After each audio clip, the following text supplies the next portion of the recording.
জুলুম করতে না। এই আস্তে একটা নাম খাই, মহিলা মানুষ না, মায়ের জাতি, সম্মান দিয়ে কথা বলা লাগবে, বোঝেন? আমাকে আমার লাইন মতো জবাব দেন, কি কই খালি শোনেন, বাকি থাকলে পরে বলবেন। রাগ করতেছেন নাকি আপনারা? মমতাজ আপার বুকটা এখন সাইডে যায়, গান গেলে সাইডে যায়। কথা কন, কথা কন। এখন মানুষ গান গায়, আমি সেদিন গাইছি। কি গান বলবো? বলবো টুলু যখন তাকে সইরা নির্বাচনে জিতে যাইয়া, কথা বলেন না? টুলু যখন তাকে সইরা আমার বাড়ির সামনে দিয়া নির্বাচনে জিতা যায়, ভাইটা যায়, মমতাজ আপার বুকটা ভাইটা যায়। কথা কন ঠিক কি না? ভাই টুলু যখন তাকে সইরা আমার বাড়ির সামনে দিয়া নির্বাচনে জিতা যায়, ভাইটা যায়, বুকটা ভাইটা যায়, ভাইটা যায়, মমতাজ আপার বুকটা ভাইটা যায়। সেই ভাইটা যায় কলিজা, আর এখন চোখ দিয়ে পানি পড়তেছে, আর বলে আমি আপনাদের পাশে ছিলাম। কারণ মা বাবার কবর এখানে, ওইখানে আমি মরলে কবর দিন। কথা কম, কথা কম। যারা ইসলামের বিরুদ্ধে বেশি বাড়াবাড়ি করে আল্লাহ ওদেরকে লাঞ্ছিত করে, অপমানিত করে। কথা বলে ঠিক কিনা? আমার ভাইয়েরা, যারা ক্ষমতার চেয়ারকে বাপ দাদার পৈতৃক সম্পত্তি মনে করে, নিজের বাপ দাদার জমিদারি মনে করে, এই পৃথিবীর ভূখণ্ডে যারা ক্ষমতার চেয়ারে বসে মানুষের প্রতি জুলুম করে, মানুষের রক্ত নিয়ে খেলা করে, ওই সমস্ত জালেমদেরকে আল্লাহ ক্ষমতার চেয়ার থেকে লাঞ্ছিত করে বিদায় করে। কথা বলেন ঠিক কিনা? এই জন্য আল্লাহ রাব্বুল আলামিন বলেন, ক্ষমতা দেওয়ার মালিক আমি আল্লাহ, ক্ষমতা কেড়ে নেওয়ার মালিক আমি আল্লাহ। তাহলে চেয়ারে বসান যিনি, বেয়াদবি করলে থাপ্পড় মেরে চেয়ার থেকে নামায়া দেয় তিনি। চেয়ারে বসানোর মালিক আল্লাহ, নামানোর মালিক। 41 সাল পর্যন্ত স্বপ্ন দেখছিল, আছে আহা কত স্বপ্ন, কত বাহাদুরি। আমি যখন মাঝে মাঝে তাদের বক্তব্য শুনলাম অবাক হয়ে যাইতাম যে 100 বছরের প্ল্যান তারা তৈরি করে রাখছে। 100 বছরে 24 সালের 5ই আগস্টে ভাগ্যে কি আছে আল্লাহর ওলিরা জানতো না। কথা কন, বড় বড় কথা বলতো, দাম্ভিকতা অহংকার করতো। আমাদের ঈশ্বর চাচাকে বলা হয় স্বৈরাচার শাসক। ঈশ্বর চাচা ক্ষমতার থেকে পদত্যাগ করে জেলে গেছে, দেশ ছাড়েনি, বাপের বেটা। এ কথা বলেন। দেশ নেত্রী বেগম খালেদা জিয়া জেল খেটেছেন, অসুস্থ হয়ে দেশে পড়েছিলেন, দেশ ছাড়েনি, বাপের বেটি। কাতারের আমির বিমান পাঠাইছে, রাজকীয় ভাবে বিদেশে গেছে চিকিৎসা করার জন্য। হ্যাঁ, কয়েকদিন আগে ঈদের দিনে দেখলেন না, লন্ডনের পার্কে আল্লাহর বান্দি ঘুরতেছে, সাথে বিএনপির ভারপ্রাপ্ত চেয়ারম্যান জনাব তারেক রহমান মাকে সঙ্গে নিয়ে ঘুরতেছে। কথা কন ঠিক কিনা? তাহলে কেউ যায় রাজকীয় ভাবে সম্মান নিয়ে দেশের বাইরে, আর কেউ ক্ষমতার চেয়ার থেকে পালিয়ে যায়। কথা বলেন ঠিক কিনা? এটাই আল্লাহর খেলা, এটা আল্লাহর ফয়সালা। আমরা বারবার বললাম ম্যাডাম পদত্যাগ করেন, আল্লাহ বলেন কিসের পদত্যাগ? ওরা যে অন্যায় অপরাধ করেছে, শুধু পদত্যাগ না, আমি আল্লাহ দেশ ত্যাগ করতে বাধ্য করব। ইন্না বাতশা রাব্বিকা লাশাদীদ, আল্লাহর পাকড়াও বড় কঠিন। আল্লাহ ধরে ধরে না, যেদিন ধরবে মামু বাড়ি দিল্লি গিয়ে পড়বে। কথা বলেন ঠিক কিনা? আছে নাই, চলে গেছে। যাই হোক, মুরব্বী মনে করে দিয়েছে, এই জন্য মনে দুঃখটা ঝাড়লাম। কি কষ্ট হচ্ছে নাকি আপনাদের? আবার মাঝে মাঝে ওনার কল রেকর্ড ফাঁস হয়, বলে আমি দেশের খুব কাছে আছি, চট করে ঢুকবো। ঢুকবেনই তো বের হলেন কেন? আর যাওয়ার আগে বলে যাননি, আসার আগে কোনো তাল বাহানা করবেন না। যেদিন মনে চায়, যেদিক দিয়ে মনে চায় আপনি আসেন। এই দেশ আপনার বাবার, এই দেশ আপনার স্বামীর, আপনি আসেন, আপনি আসেন। এ কথা কয় না কেন? আমরাও আমাদের ভিতরে মায়া দয়া আছে। মেয়ে মানুষ কতদিন বাইরে থাকবেন, না জানি কি খান, কি করতেছেন, আমাদের টেনশন হয় না? কতদিন পাগলিটা ঘর ছাড়া। কথা কন ঠিক কিনা? আসেন, আসতেছে, আসা দরকার আছে না নাই? বুবু আইবা, তুমি আইবা গো, সেই দিন আইসা বুবু ক্ষমতা পাইবা না। খোঁজ নাই বুবু কাদের কাকার, অবস্থা খারাপ দরবেশ বাবার, হাউন আঙ্কেল এখন সামনে আসে না।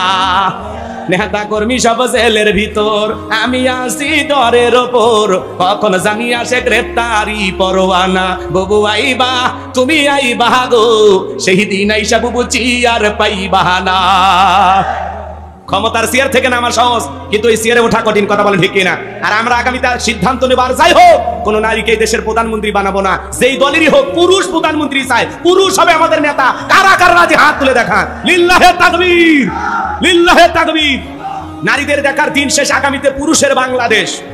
মেয়ে মানুষের রাগ বেশি, জেদ বেশি, অভিমান বেশি। দেখেন না, বাড়িতে স্বামীর সাথে ঝগড়া লাগে, হাড়ি পাতিল ভেঙে ফেলে দেয়, স্বামী তুলে আসার মারে, রাগ করে সংসার থেকে বাপের বাড়ি চলে যায়, রাগ করে একটা দেশ থেকে পালিয়ে গেছে। রাগ গেছে কোথায় বুঝতে পারতেছেন? পুরুষ দরকার। এই যে ডক্টর ইউনূস সাহেব, আমাদের প্রধান উপদেষ্টা বর্তমান, দেখলেন না ব্যাংককে, আহা মোদির পাশে, কথা কয় টাকা মোদির পাশেই বসে আছে। মোদির পিছনে সিকিউরিটি আছে, নিরাপত্তা কর্মী আছে, আর ডক্টর ইউনূস সাহেব একাই 100, একাই চেয়ারে বসে আছে। মোদি সাহেব যখন ডক্টর ইউনূস সাহেব ভিতরে প্রবেশ করেছেন, যেখানে তাদের বৈঠক হবে, এই ভরা মজলিসে সমস্ত মানুষ ডক্টর ইউনূসকে সম্মান প্রদর্শন করে নরেন্দ্র মোদী সহ সবাই দাঁড়িয়ে গেছে। আল্লাহু আকবার বলেন। কি মানুষ, নোবেল বিজয়ী ডক্টর ইউনূস। আমরা যখন কিছু প্রশংসা করি অনেকে বলে হুজুর আপনারা তো সুদের ওয়াজ ভুলে গেছেন। হ্যাঁ, ভালোকে ভালো বলতে হবে, কথা বলেন ঠিক কিনা? আমার বাপও যদি সুদ খায় ওইটাও হারাম, আমি গোলাম রব্বানী খাইলেও হারাম, ডক্টর ইউনূসও যদি খায় ওইটাও হারাম। কথা কন না কেন? আমরা কি সুদের ওয়াজ ভুলে গেছি? অবশ্যই ওয়াজ করি, কিন্তু ডক্টর ইউনূস সাহেব বর্তমানে যা করতেছে এটা বাংলাদেশের মানুষের জন্য খুবই কল্যাণকর, কথা বলেন ঠিক কিনা? পুরো পৃথিবীর মানুষ ডক্টর ইউনূসকে সম্মান করে। ব্যাংককে তিনি যখন প্রথম পৌঁছে গেছেন ফুলের মালা দিয়ে তাকে শুভেচ্ছা জানানো হয়েছে। চীন সফরে দেখেছেন লাল গালিজার শুভেচ্ছা দিয়া তাকে গ্রহণ করা হয়েছে, কথা বলেন ঠিক কিনা? কিভাবে সম্মান, পুরো পৃথিবীর সম্মান দিচ্ছে, পুরো পৃথিবী। ডক্টর ইউনূসের কারণে বাংলাদেশ অনেকটা এগিয়ে যাচ্ছে, আলহামদুলিল্লাহ বলেন। এই মানুষটাকে বাঁকা চোখে দেখার কোনো সুযোগ না। পুরুষ পুরুষ কি বলেন? বাজারে আগুন আছে, বাজার ঠান্ডা, কারণ পুরুষের হাতে যে এখন ক্ষমতা, কথা বলেন। আগের মতো বেশি সমস্যা আমরা আছি নাই, আলহামদুলিল্লাহ। রমজানে কারেন্ট যায়, তারাবিতে কারেন্ট যায়, হ্যাঁ 6 রাকাত 8 রাকাত করে মনির দুঃখে বাইরে আসা লাগে, আবার বিদ্যুৎ এলে দৌড়ে যা, আল্লাহু আকবার। আর এইবার একবারও বিদ্যুৎ যায়নি, কথা কোন ঠিক কিনা? তারাবিতেও যায়নি, সিয়ারিতেও যায়নি, শান্তি শান্তি শান্তি, আলহামদুলিল্লাহ কোন। আর আলু যেই পরিমাণে হয়েছে জমি, মানে আল্লাহ ঢালিয়া দিছে। হ্যাঁ, আলু 20 টাকা আর ওরা খাওয়াইছে 70 টাকা। তার মানে কি পুরুষ সমাজের অভিভাবক হইলে কল্যাণ আছে না নাই, বরকত আছে না নাই? ডক্টর ইউনূসের জন্য দোয়া করবেন। নরেন্দ্র মোদী পাশে বৈশা বলতেছে আপনি ভারতের সাথে যতগুলো চুক্তি করতে চান, যা যা চান, আপনার কথাই শেষ কথা। আল্লাহু আকবার বলেন। হ্যাঁ, নরেন্দ্র মোদীর মতো মানুষ মুখ শুকিয়ে গেছে, ডক্টর ইউনূসের থেকে মুখ শুকিয়ে গেছে, কলিজার পানি নেই। কার কাছে বসে আছি? বাঘের বাচ্চা। বাংলাদেশ থেকে গেছে কে? ডক্টর ইউনূস মানে কি? বাঘের বাচ্চা। আল্লাহু আকবার কর। হ্যাঁ, আল্লাহ সম্মান দিয়েছে। যেই মানুষটাকে টুপ করে সেতুর থেকে ফেলে দিবি, আজকে সেই মানুষ টুপ করে চেয়ারে বসে আছে, কথা কন। কে বসায়? আমার কথা কি বুঝতেছেন? তাহলে ক্ষমতা দেওয়ার মালিক ডক্টর ইউনূস, যে বর্তমানে আমাদের প্রধান উপদেষ্টা, ক্ষমতা দিয়েছেন কে? আর ডক্টর ইউনূসকে পুরো বাংলাদেশের 20 কোটি মানুষ সমর্থন দিয়েছে। আমরা চাই আগামী আরো 5 বছর ডক্টর ইউনূস সুন্দর করে দেশটা পরিচালনা করুক, আরো বাংলাদেশকে এগিয়ে নিয়ে যায়, কথা বলেন ঠিক কিনা? লাল সবুজের পতাকা তার হাতেই মানায়, কি চমৎকার মানুষ, কথা বলেন না কেন? অনেকে অনেক কথা বলতেছেন, আমরা বলতেছি এই মুরব্বী মানুষটা আরো কিছুদিন থাক, কথা কন। থাকার দরকার আছে না নাই? একটা লাইন মতো দেশটাকে নিয়ে যায়, সুন্দর করে গোছাইয়া সাজাইয়া দিয়ে আপনাদের হাতে তুলে দিয়ে যাবেন, সমস্যা নেই। এই লোকটাকে বাধা দেবেন না, কথা কন। যেভাবে এগিয়ে যাচ্ছেন, আর পুরো পৃথিবীর বিশ্বের বড় বড় লিডাররা সালাম দেয়, সম্মান প্রদর্শন করে। চীনের প্রেসিডেন্ট বলেন, আমেরিকার প্রেসিডেন্ট বলেন, পুরো পৃথিবীর বড় বড় লিডাররা এই মানুষটাকে চেনে, কথা বলেন। এমন একজন মানুষ আমাদের প্রধান উপদেষ্টা। কষ্ট হয়? দোয়া করবেন তো ইনশাআল্লাহ। তাহলে বলেন ক্ষমতা দেওয়ার মালিককে, কেড়ে নেওয়ার মালিককে, কত ইজ্জু মান তাশা ওয়া তুযিল্লু মান তাশা, সম্মান দেওয়ার মালিককে, লাঞ্ছিত করার মালিককে, বিয়াদিকাল খায়র, সকল কল্যাণের চাবিকাঠি কার হাতে? ইন্নাকা আলা কুল্লি শাইইন কাদির।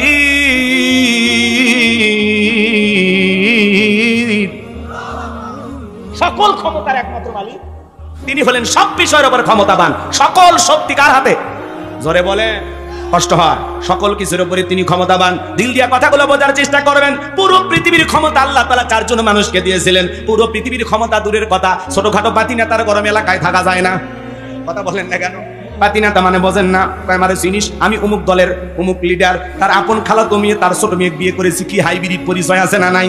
এ বাজান গো, আমার বিশ্ব নবীর জামানায় এরকম একটা পাতি নেতা ছিল, যারা ছিল গোত্রীয় লিডার, দলপতি, মুরল, মন্ডল মাতাব্বর বলা হয়। এরকম একটা গোত্রীয় লিডার, এর নাম ছিল মহাবীর আমর। বিশ্ব নবী যখন হিজরত করে মদিনায় চলে গেছেন, নবী আমার মক্কার কাফেরদেরকে নিয়ে কোনো মাথা ব্যথা নাই, কিন্তু এই মক্কার মহাবীর আমর প্রতিমার সামনে দাঁড়ায়া, লাথুজ্জা দেবদেবী, সরস্বতী, রাধাকৃষ্ণ, ভগবতী প্রতিমাগুলোর সামনে দাঁড়ায় বলতেছে, যতক্ষণ আব্দুল্লাহর বেটা মুহাম্মদ সাল্লাল্লাহু আলাইহি সাল্লামের দেহ থেকে কাল্লা না ফেলাইতে পারবো, ততক্ষণ পর্যন্ত আমি এক ফোঁটা পানিও পান করব না। জোরে কন নাউযুবিল্লাহ। আমার নবীর কাল্লা কেন ফেলাইতে চাই? আমার নবীকে আর পাকা ধানে মই দিয়েছে, কথা বলেন ভাই। একটা আওয়াজ দেবেন, আমি করবো আওয়াজ, আপনারা দেবেন আওয়াজ, জবাব দিবেন ঠিক ঠিক, আলোচনা হবে কমপ্লিট। শ্রোতাদের স্পিরিটে বারে বক্তার হিট, আলোচনা হবে জায়গা মতো ফিট। আগে বলতাম কিছু আছে প্যান্ডেলে, কিছু আছে অ্যাঙ্গেলে, এখন আর অ্যাঙ্গেলে না, যা বলবো সব ডাইরেক্ট। অ্যাঙ্গেলে বলার দিন শেষ, ডাইরেক্ট বলার বাংলাদেশ, কথা বলেন ঠিক কিনা? আর ওয়াদা দিয়েছেন, একটু অপেক্ষা করেন, 12:30 বাজতে মাজার সোজা করেন, এর আগে উঠলে কিন্তু ওয়াদা ভঙ্গ করলে কি হয়? হ্যাঁ, আমার বিশ্বাস নওকার মাটিতে কোনো মুনাফিকের জায়গা নেই, কথা কন। একটু লাইন মতো বুঝতে যাই, ভালো লাগবে ইনশাআল্লাহ। সম্মানিত ভাইরা আমার, দিল দিয়া কথাগুলো বোঝার চেষ্টা করবেন। নবী কি আর পাকাতানে মই দিয়েছেন না? নবী কি আর বাড়িতে চুরি করতে গেছেন না? নবীর কি কোনো অপরাধ আছে না? বিশ্ব নবীর কোনো অপরাধ নাই। নবী কালেমার দাওয়াতে ইসলামের প্রচার প্রসার করে, কাফের ভাই এটাই সহ্য করে না। ওরা বলে নবী এক আল্লাহর দাওয়াতে আমরা 33 কোটি দেবতা মানি, তাই শান্তি খুঁজে পাই না, এক আল্লাহকে মানলে সব সমস্যার সমাধান, এটা তারা বিশ্বাস করতে পারতো না। এই জন্য মক্কার মুহাজির আমর নবীর মাথা নেওয়ার ঘোষণা করে দলবল নিয়ে যখন মদিনার পথে রওনা করলেন, আল্লাহ তাআলা এই খবরটা বিশ্ব নবীর কানে পৌঁছায় দিলেন। নবী গো, মক্কার মুহাজির আমর আপনার মাথা নেওয়ার ঘোষণা করে রওনা করেছেন। নবী আমার টেনশনে পড়ে গেলেন, কি করা যায়? সাহাবায়ে কিরামকে ডেকে বলেন, আমার সাহাবীরা, মক্কার মুহাজির আমর মাথা নেওয়ার ঘোষণা করে রওনা করেছে, তোমরাই বলো কি করা যায়? হযরত উসমান রাদিয়াল্লাহু তাআলা আনহু নরম সাহাবী ডেকে বলেন, নবী আল্লাহ তাআলার কাছে আপনি দোয়া করেন, আপনি আল্লাহর এত বড় পয়গম্বর, দোয়া করেন, অবশ্যই আল্লাহ দোয়া কবুল করবেন। নবী আমার হাত তুলে দোয়া করা শুরু করে দিলেন, আল্লাহ ওই মক্কার মুহাজির আমর আমার কাছে পৌঁছার আগে ওর হাত পা প্যারালাইজ করে দেন। নবী দোয়া করতে দেরি, আসমান থেকে আল্লাহ তাআলা জিবরাইলকে পাঠাইতে দেরি করলেন না। আমার আল্লাহ ডেকে বলে, জিবরাইল আর করিস না দেরি, আমার বন্ধু নবী মুহাম্মদকে জানায় দাও তাড়াতাড়ি। আমি আল্লাহ পাক শুধু দুই হাত দোয়া করার জন্য দেই নাই, মাঝে মাঝে জালিম আর বেঈমানদেরকে সাইজ করার জন্য ওই দুই হাতে লাঠিও তুলে নেওয়া লাগবে। বলুন আল্লাহু আকবার। সব জায়গায় কি দোয়া দিয়ে কাজ হয়? জিবরাইল এসে বলে, নবী দোয়া কবুল হবে না, আপনি হাত নামান। বিশ্ব নবী তখন হাত মুখে না লাগাইয়া হাঁটুর উপর রেখে দিলেন। আমরা অনেকে দোয়া করি, অনেকে মুনাজাত করে, এরকম দড়ি পাকায়। আগেকার দাদা নানা যারা আছে ওরা ভালো করে বুঝছে পাটের দড়ি কেমনে পাকাইতো, কথা কর না কে, এরকম দড়ি পাকাইতো না চাচা। আবার দেখবেন অনেকে মুনাজাত করে আর পেশার মাপে, আছে না নাই? অনেকে আবার চুপচাপ এইভাবে হাত ধরে থাকে, অনেকে হাতই তোলে না, যখন হুজুর বলে আমিন তখন বলে আমিন, কথা কয় না কে, আছে না নাই? চালাক চালাক মুসলিম। আচ্ছা আপনারা বলেন, সব জায়গায় কি দোয়া দিয়ে কাজ হয়? এই গ্রামের নাম কি? গোবিন্দপুর। মনে করেন এই গ্রামে, উদাহরণ দিচ্ছি কথা বোঝানোর জন্য, আবার ভুল বুঝবেন না, নাকি অন্য গ্রামের নাম বলবো? গোবিন্দপুর বললে রাগ করবেন না তো? আচ্ছা মনে করেন এই গ্রামে প্রতিদিন চুরি হইতেছে, গরু ছাগল চুরি হয়, টাকা পয়সা চুরি হয়, গহনাগাটি চুরি হয়, এমনকি সুন্দরী বউটা পর্যন্ত চুরি হয়। চোরের অত্যাচার এই গ্রামে থাকা যায় না। একজন 5 কেজি জিলাপি নিয়ে এসে মান্দা বাজার থেকে নিয়ে এসে বলে, হুজুর একটু দোয়া করেন। হুজুর এশার নামাজ পড়ে হাত তুলে দোয়া করে বলতেছে, আল্লাহ চোরের হাত থেকে গ্রামবাসীকে হেফাজত করো। জিলাপির গন্ধ পাইয়া চোর হাত তুলে বলে আমিন আমিন আমিন, কথা কয় না কে? চোর কি বাইক গ্রামে থাকে না? ওই গ্রামের 2-1 জন থাকা লাগে। তাছাড়া কার বাড়িতে টাকা আছে, কোন বাড়িতে কি আছে, এই তথ্যটা দিল কে? কথা কন।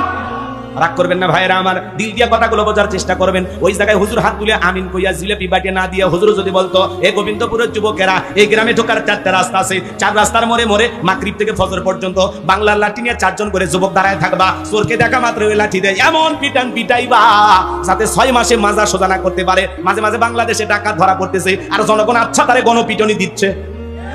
সাবধান বাবা, চুরি করতে যাস না। অবস্থা কিন্তু ভালো না। এখন যেহেতু প্রধানমন্ত্রী নাই, পুলিশের ভাইয়েরাও খুব বেশি চুপচাপ আছে, অতএব বাবা চুরি চামারি এখন করিস না, পরে প্রধানমন্ত্রী হলে চুরি করতে চাইছেন নাকি? হাইরে সাহস! এই যে কয়েকদিন আগে 8টা না 9টা টাকা তো ধরে কি বেতন দিয়েছে রে ভাই, প্যান্ট সব খুলে ফেলে দিয়েছে। খালি ওই জায়গাটা জান একটু দেখা না যায়, খালি ওই জায়গাটা নিচ্ছে না, কাপড় রাখছে, আর বাকি সব কাপড় ছিন্ন বিচ্ছিন্ন করে ফেলে দিয়েছে। কথা কন ঠিক কিনা? আবার ঠোক না, মানে যা আছে জিভে লোর আবার বাড়িচ্ছে না, রক্ত দিয়ে পুরো শরীর মেখে গেছে। মানুষকে আইন নিজের হাতে তুলে নেওয়া ঠিক না, কিন্তু চোর টাকা দেখলে মাথা ঠিক থাকে না। চুরি করবো কেন? এখন দেশে আমরাই সরকার, আমরাই নিরাপত্তা দেবো, চুরি করবে চাইছে মাশাআল্লাহ।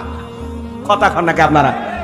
কারণ চুরি দেখতেছেন না প্রত্যেক দিন মাঝে মাঝে রাস্তাঘাটে বাস ডাকাতি, সিএনজি ডাকাতি, এ হয়েছে সে হয়েছে। এই টাকা তাই লোক থেকে আমরা বুঝি না।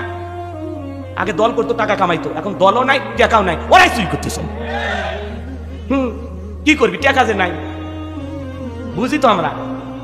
অতএব বাবা, হাত পা যদি রক্ষা করবে চাস, ভালো যদি থাকবে চাস, শরীরে রক্ত যদি না ঝরাবার চাস, চুরি ডাকাতি বন্ধ করে তওবা কর, সিল্লাত যা দোয়া কর। আল্লাহ ডাকাতের হেদায়েত দান করুক। জোরে কোনে আমি। কষ্ট পাচ্ছেন? রাগ করেন নাকি আপনারা? ভাইয়েরা আমার, গুনাহগার যে কথা বলতে চাচ্ছিলাম, দিল দিয়া কথাগুলো বোঝার চেষ্টা করবেন। যদি বাংলাদেশে চুরি দুর্নীতি বন্ধ করতে চান, লাগবে কার আইন? হুজুরের দোয়া দিয়ে কি চুরি বন্ধ হবে? আমি হাত তুলে দোয়া করলাম, আল্লাহ বাংলাদেশের সমস্ত চুরি ডাকাতি বন্ধ করে দাও। জোরে কোন আমিন। কালকে পেপারে দেখবেন সব চুরি বন্ধ হয়েছে। হবে হবে হবে না। এই দেশে যদি চুরি বন্ধ করতে চান, লাগবে কার আইন? আজ থেকে 1500 বছর আগে আল্লাহ আইন দিয়েছেন, ওয়াসারিকু ওয়াসারিকাতু ফাকতাউ আইদিয়াহুমা জাযাআম বিমা কাসাবা নাকালাম মিনাল্লাহ। সূরা মায়েদার 38 নম্বর আয়াতে আল্লাহ তাআলা আইন দিয়েছেন, চোর পুরুষ হোক আর নারী হোক, আল্লাহর বিধান, আল্লাহর ফয়সালা। অপরাধ যদি প্রমাণিত হয়, চোরের হাত কেটে দাও। একটা চোরের হাত কেটে যদি বাইতুল মোকাররমের সামনে নিয়ে এসে সোশ্যাল মিডিয়ার মাধ্যমে ফলাও করে প্রচার করতে পারতাম যে বাংলার পার্লামেন্টে আইন পাস করা হলো, চুরি করলে হাত কেটে দেওয়া হবে, একটা চোরের হাত কেটে বিচার করেন, বাংলাদেশের সমস্ত চোরেরা তওবা করে আল্লাহর ওলি হয়ে যাবে। কিন্তু কে শোনে কার কথা? আজও গেল না মনের ব্যথা। এখন উচিত কথা যদি কই, পিঠের ওপর দিয়া যাবি মই। এই আনন্দে কিছু লোক কিনে খাবে বগুড়ার স্পেশাল দই। যত দোষ নন্দ ঘোষ, সত্যটা বললে দোষ, করলে অন্যায়ের প্রতিবাদ, নামটা হবে তোমার মৌলবাদ, নামটা হবে তোমার জঙ্গিবাদ। কে আল্লাহর আইন চালু করবে? সরিষাই তো ভূত। নেতা আল্লাহর আইন চালু করবে? ওরে বাবা, এই হাত দিয়ে যে পরিমাণে দুর্নীতি করছে, আমার হাত তো প্রথম কাটা যাবে। কথা কন। তাহলে সৎ মানুষকে সমাজের নেতা বানানোর দরকার আছে না নাই? সামনে গেলে কথা আরো বুঝতে পারবেন। বাজান গো আমার, এই জমিনে আল্লাহর আইন চালু হোক। কারা কারা আছেন একটু হাত তুলে দেখান। লিল্লাহে তাকবীর। আল্লাহর বিধানে শান্তি, আল্লাহর বিধানে মুক্তি। আল্লাহর আইন যতদিন চালু হবে না, লন্ডন আমেরিকার আইন দিয়া, ভারতের পানি পড়া দিয়া 56,000 বর্গ মাইলের 56 ইঞ্চি মাটিতেও কঠিন কানে কোন নেতা শান্তি প্রতিষ্ঠিত করতে পারবে না। এই দেশে চুরি, দুর্নীতি, খুন, টেন্ডারবাজি, ধর্ষণ বন্ধ করতে হলে আল্লাহর আইন চালু করা ছাড়া বিকল্প কোনো পদ্ধতি খোলা না। দিল দিয়ে কথাগুলো বোঝার চেষ্টা করবেন। জিবরাইল এসে বলে, নবী দোয়া কবুল হবে না। নবী তখন হাত নামায় না ফেললেন। জিবরাইল বলে, নবী আল্লাহ তাআলা বলেছেন দোয়া কবুল হবে না। নবী আমার টেনশনে পড়ে গেলেন, ভাই জিবরাইল কি করা যায়? জিবরাইল বলে, নবী গো, সাহাবায়ে কেরামদের মধ্যে ঘোষণা করেন, আপনার সাহাবীদের মধ্যে এমন কেউ কি আছে যে মক্কার মহাবীর আমরের মোকাবেলা করবে? নবী তখন ডেকে বলেন, আমার সাহাবীরা, তোমাদের মধ্যে এমন কেউ কি আছো যে মক্কার মহাবীর আমরের মোকাবেলা করবা? আল্লাহ দোয়া কবুল করে নাই, সরাসরি মোকাবেলা করতে কেউ কি রাজি আছো? নবীর কোন সাহাবী দাঁড়ায় না, হযরত আলী দাঁড়িয়ে গেলেন। বলুন আল্লাহু আকবার।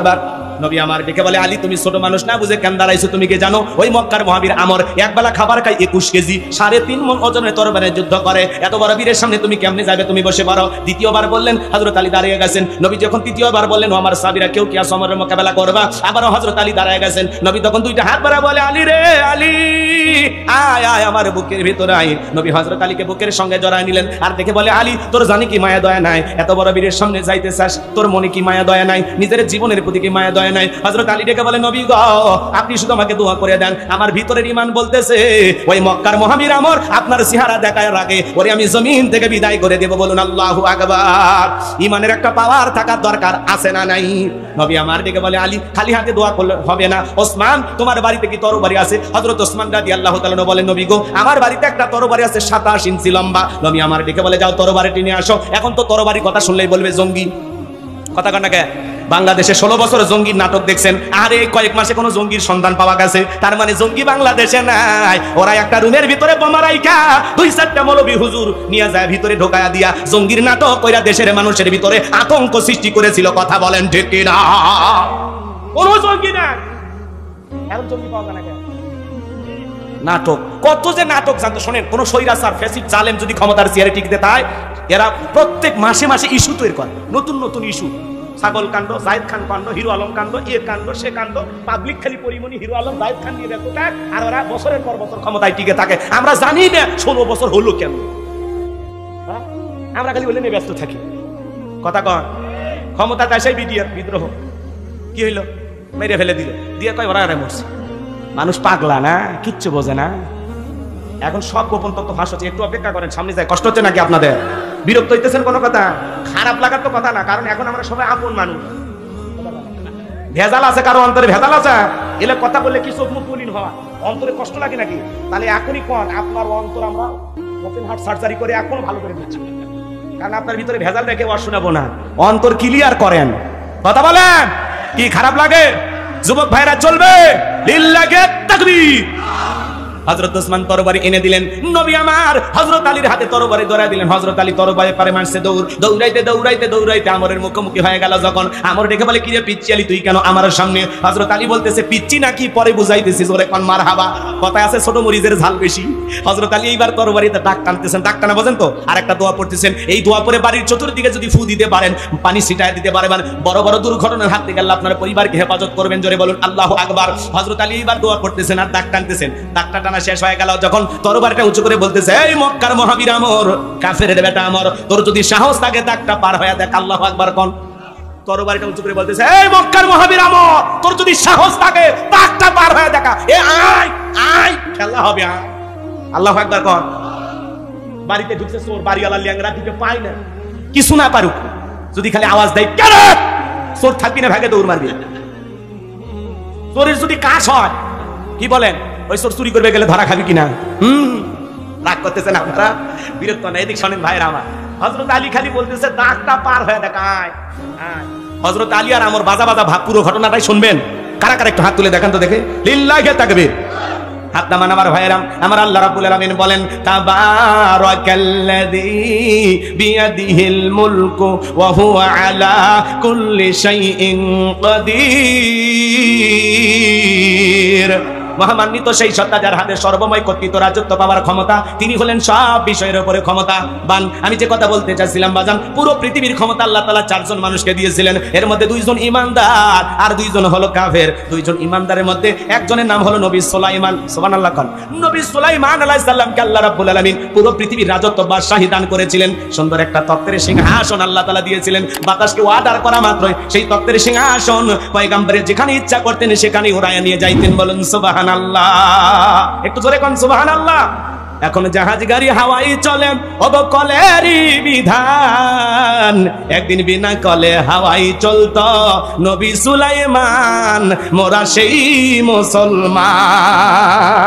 নবী সুলাইমান আলাইহিস সালামকে আল্লাহ রাব্বুল আলামিন পুরোটা পৃথিবীর রাজত্ব কর্তৃত্ব দান করেছিলেন। নবী সুলাইমানের ইতিহাস ঘটনা যদি বলতে চাই সারা রাত চলে যাবে, বলা শেষ হবে না বাজান গো আমার। তাহলে 1 নাম্বার নবী সুলাইমান আলাইহিস সালামকে আল্লাহ তাআলা পুরো পৃথিবীর রাজত্ব বাদশাহী দান করেছিলেন। আর 2 নাম্বার একজন ঈমানদার যাকে আল্লাহ তাআলা পুরো পৃথিবীর ক্ষমতা দিয়েছিলেন, যেই বাদশার নাম বাদশা জুলকারনাইন। আল্লাহু আকবার বলেন। এই পৃথিবীর ভূখণ্ডে 1 নয় 2 নয়, আল্লাহ তাআলা 1600 বছর হায়াত দিয়েছিলেন। সূর্য উদয় হইতে সূর্য অস্তগামী পর্যন্ত, পূর্ব থেকে পশ্চিম পর্যন্ত পুরাটা পৃথিবীর রাজত্ব বাদশাহী আল্লাহ তাআলা বাদশা জুলকারনাইনকে দিয়েছিলেন। এজুজ মাজুজের ঘটনা আপনারা অনেকেই শুনেছিলেন। তাদের জন্য যে বিশাল প্রাচীর নির্মাণ করে দিয়েছিলেন যেই বাদশা, সেই বাদশার নাম বাদশা জুলকারনাইন। আল্লাহু আকবার।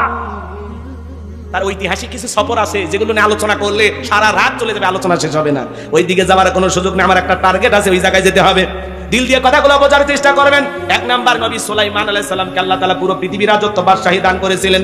আর 2 নাম্বার হলো কি নাম, বাদশা জুলকারনাইনকে আল্লাহ তাআলা পুরো পৃথিবীর রাজত্ব বাদশাহী দান করেছিলেন। আর 2 জন কাফিরকে আল্লাহ তাআলা পুরো পৃথিবীর রাজত্ব বাদশাহী দান করেছিলেন। এদের মধ্যে একজনের নাম জালেম বাদশা বখতেনাসর। কি নাম? বাদশা বখতেনাসরকে আল্লাহ তাআলা পুরো পৃথিবীর রাজত্ব বাদশাহী দান করেছিলেন। ওই সময় আল্লাহ তাআলা তার একজন নবীকে পাঠিয়েছিলেন, যেই নবীর নাম হলো দানিয়াল। আল্লাহর নবী দানিয়াল আলাইহিস সালাম তার কওমের মানুষকে, বনি ইসরাঈলের উম্মতদেরকে ডেকে বলেন, ইয়া বানি ইসরাঈল আযকুরু নি'মাতিয়াল্লাতী আন'আমতু আলাইকুম ওয়া আন্নী ফাদ্দালতুকুম আলাল আলামিন। আল্লাহর নবী দানিয়েল আলাইহিস সালাম ডেকে বলেন, ও বনি ইসরাঈল উম্মতেরা, তোমরা দাম্ভিকতা করো না, অহংকার করো না। তোমাদের বাপ দাদা কৃতদাস ছিল, গোলাম ছিল, মানুষের বাড়িতে চাকরে কাজ করত। সেখান থেকে আল্লাহ তাআলা তোমাদেরকে মুক্ত জীবন দিয়েছে, স্বাধীন জীবন দিয়েছে। আল্লাহর নিয়ামতের প্রশংসা আদায় করো, আল্লাহর কৃতজ্ঞতা আদায় করো।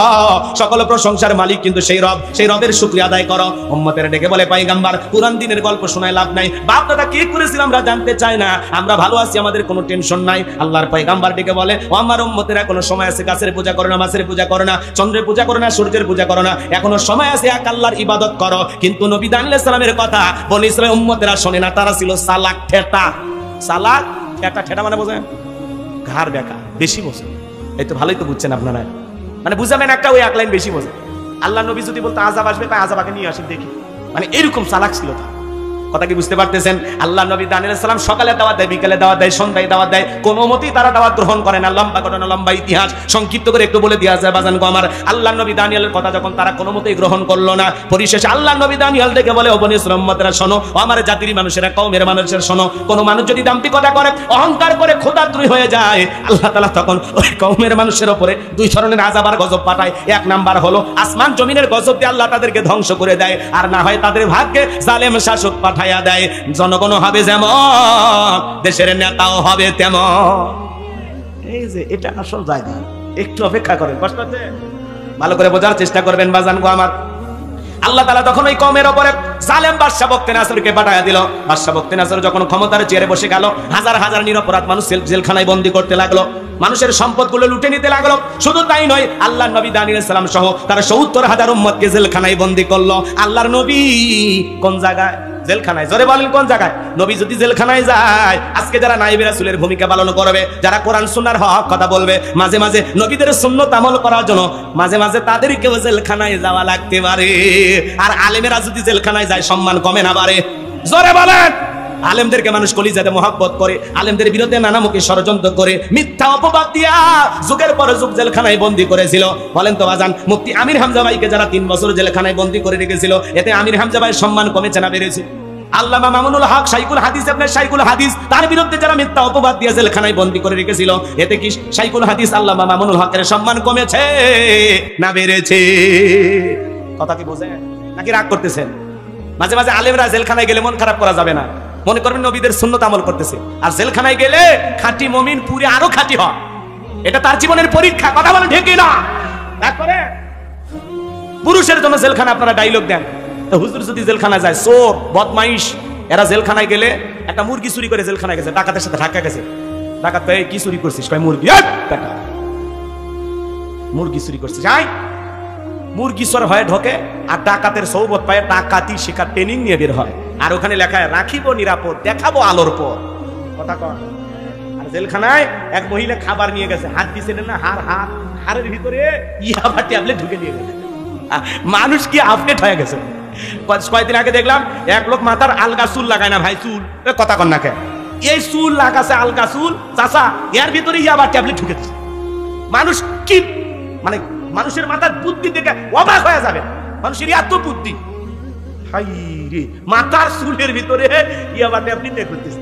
আর পুলিশ কেমনে যে টের পায়, এটাও এক জিনিস। হ্যাঁ কি ভাই কি কর, মাথার চুলতে ইয়াবা ট্যাবলেট, সেই খবরও পুলিশ জানে। কি মনে করেন তাহলে রাগ করতেছেন? রাগ করবেন না ভাইয়ের আমার, মন খারাপ করবেন না। এরকম মাঝে মাঝে দেখবেন লাইয়ের ভিতরে, কুমড়ার ভিতর, তরমুজের ভিতরে ইয়াবা ট্যাবলেট। আই রে মানুষ এত চালাক। কথায় আছে শিয়ানার উপরও শিয়ানা থাকে। কথা কন ঠিক কিনা? শেয়ারের উপর শশের আছে না? তো তোমরা 2 নাম্বারই করতে যা যত পদ্ধতি ব্যবহার করবা ওইটা জানা আছে। কথা কন। মহিলা মানুষ যারা এই যে চোরা কারবারি করে, এই 2 নাম্বার ইয়াবা ট্যাবলেট এগুলো ব্যবসা করে, এরা আবার দেখবেন এই জায়গায় এমন সিস্টেমই নেয়, মনে হয় 6 মাসের গর্ভবতী, পরে দেখে পেটত বাচ্চা না, আছে কি ট্যাবলেট। কথা কন। এরকম আছে না নাই? রাগ করতেছেন মনে হয়, মন খারাপ করবেন না ভাইয়েরা আমার। এজন্য চোর ডাকাত বদমাইশ যদি জেলখানায় যায়, মানুষ তাদেরকে ঘৃণা করে, কিন্তু আলেমেরা যদি জেলখানায় যায়, তাদের সম্মান কমে না বাড়ে। আলেমদেরকে মানুষ কলিজাতে মহব্বত করে, হেরে যাবে ওদের হিংসা, জিতে যাবে আমাদের ভালোবাসা। ডক্টর মিজানুর রহমান আজারি ভাই 4.5 বছর বাংলাদেশের বাহিরে ওরা রেখেছিল, দেশে আসতে দেয় নাই, দেশের মানুষটাকে দেশে প্রবেশ করতে দেয় নাই। আজকে ডক্টর মিজানুর রহমান আজারি ভাই 4.5 বছর পরে বাংলাদেশে এসে এমন এক ইতিহাস সৃষ্টি করেছেন, লক্ষ লক্ষ মানুষ পঙ্গপালের মতো, পাগলের মতো তার মাহফিলে কোরআনের কথা শোনার জন্য যায়। বীরের বেশে বাংলাদেশে ফিরে এসে কোরআনের কথা বলেন, আর যারা তাকে আসতে বাধা দিয়েছিল তারা চোরের মতো পালিয়ে গেছে। আলেমদের সাথে লাগতে আসবেন না। কথা কন। মন খারাপ করেন নাকি? সামনের দিকে যায় ভাইরা আমার। আল্লাহর নবী দানিয়েল জেলখানায়, কথা মনে আছে না নাই? উম্মতদেরকে ডেকে বলে কি ব্যাপার, কই গেল তোমাদের দাম্ভিকতা, কই গেল অহংকার, কই গেল টাকার বয়রায়, কই গেল ভালো থাকার দিনের বড়াই? এই দিনের ভয় তো আমি তোমাদেরকে দেখাইতেছিলাম। উম্মতরা ডেকে বলে পয়গম্বর যা করেছি ভুল করেছি, এখন থেকে আর ভুল করব না, আজ থেকে আপনি যা বলবেন আমরা তাই শুনবো। উম্মতরা ডেকে বলে পয়গম্বর আর গাছের পূজা মাছের পূজা করব না, চন্দ্রের পূজা করব না, এখন থেকে একমাত্র আল্লাহর ইবাদত করব, আপনি যা বলবেন আমরা তাই শুনবো। নবী দানিয়েল ডেকে বলে শোনো, সত্যি যদি তোমরা পরিবর্তন হতে চাও, রাত 12টার পরে আমি যখন আল্লাহ বলে ডাক দেব, আমার সঙ্গে তোমরা সবাই ঘুম থেকে জাগ্রত হয়ে আল্লাহ বলে ডাক দিবা। একমাত্র আল্লাহ তাআলাই পারেন আমাদেরকে জালেমের জেলখানা থেকে মুক্ত করার জন্য। এজন্য তওবা করতে হবে আল্লাহ তাআলার কাছে। আল্লাহর নবী দানিয়েল আলাইহিস সালাম রাত 12টার পরে আল্লাহ বলে ডাক দিয়েছেন। সবাই একটু চিৎকার মেরে ডাক দেন আল্লাহ, একটু ভালোবেসে ডাক দেন আল্লাহ, আল্লাহু আকবার। আল্লাহ নবী দানিয়েল সালাম আল্লাহ বলে ডাক দিয়েছেন। পয়গম্বরের সাথে 70,000 উম্মত ঘুম থেকে জাগ্রত হয়ে আল্লাহ বলে ডাক দিয়েছেন। নবী দানিয়েল তাদেরকে নিয়ে সিজদায় লুটিয়ে বললেন, কাকুতি মিনতি সহকারে আল্লাহর কাছে দোয়া করতে লাগলেন, আল্লাহ আমার উম্মতরা ভুল করেছে, নিজেদের ভুল বুঝতে পেরেছে, তারা এখন তওবা করে ফিরে আসতে চায়। আল্লাহ আপনি আমার উম্মতদেরকে মাফ করে দেন, একমাত্র আপনি পারেন জালেমের জেলখানা থেকে মুক্ত করে দিতে। নবী দানিয়েল যখন উম্মতদেরকে নিয়ে চোখের পানি ছেড়ে দিয়ে কাকুতি মিনতি সহকারে আল্লাহর কাছে দোয়া করেন, আমার আল্লাহ রেগে বলে পয়গম্বর আর কান্না করতে হবে না, সিজদা থেকে মাথা উঠাও, আমি আল্লাহ তাআলা ওয়াসিরায়ে জালেমের জেলখানা থেকে মুক্ত করার ব্যবস্থা করে দেব। বলুন সুবহানাল্লাহ। ওই রাত্রিতে আল্লাহ তাআলা বাদশা বখতিয়ানসরকে এমন একটা ভয়ঙ্কর মারাত্মক স্বপ্ন দেখায় দিয়েছে, ঘুম থেকে চিৎকার মেরে উঠছে। আশেপাশে সিকিউরিটি নিরাপত্তা কর্মী যারা আছে দৌড়ে এসে বলে, নেতা এত জোরে চিৎকার মারলেন, ব্যাপারটা কি বুঝতে পারলাম না। বলে চেহারার দিকে তাকায় দেখো না আমি কি টেনশনে আছি, তোমাদেরকে কেমনে বোঝাবো। এই দেশের যত স্বপ্নের তাবির কারক আছে, স্বপ্নের ব্যাখ্যা বলতে পারে, ওদেরকে দরবারে নিয়ে আসো। আগামীকাল সকালবেলা আমি একটা ভয়ঙ্কর স্বপ্ন দেখেছি, এই স্বপ্নের ব্যাখ্যা না জানা পর্যন্ত আমি আর ঘুমাইতে পারবো না। পরের দিন সকালবেলা বাদশার দরবারে হাজার হাজার মানুষ উপস্থিত হয়ে গেছে। জালেম বাদশা বখতিয়ার যখন তার স্বপ্নের কথা বলতে যাবেন, ওই মুহূর্তে আল্লাহ তাআলা বাদশার মেমরি থেকে সমস্ত স্বপ্নের কথাগুলো নিয়ে যায় আল্লাহর নবী দানিয়েল আলাইহিস সালামের মাথার মেমরিতে সেভ করে দিলেন। বলুন সুবহানাল্লাহ। এই যুবক একটা মোবাইলে যা আছে শেয়ারের মাধ্যমে আর একটা মোবাইলে পার করা সম্ভব কিনা? তাহলে বাদশার মাথার মেমরিতে স্বপ্নের যত কথা আছে নবীর মাথার ভিতরে ঢুকানো আল্লাহর পক্ষে সম্ভব কিনা? এইবার বাদশা বখতিয়ার যখন স্বপ্নের কথা বলতে যাবে, গতকাল রাত্রে কি যেন স্বপ্ন দেখলাম বলতে পারে না, স্বপ্নের কথা ভুলিয়ে দিলেন তিনি কে?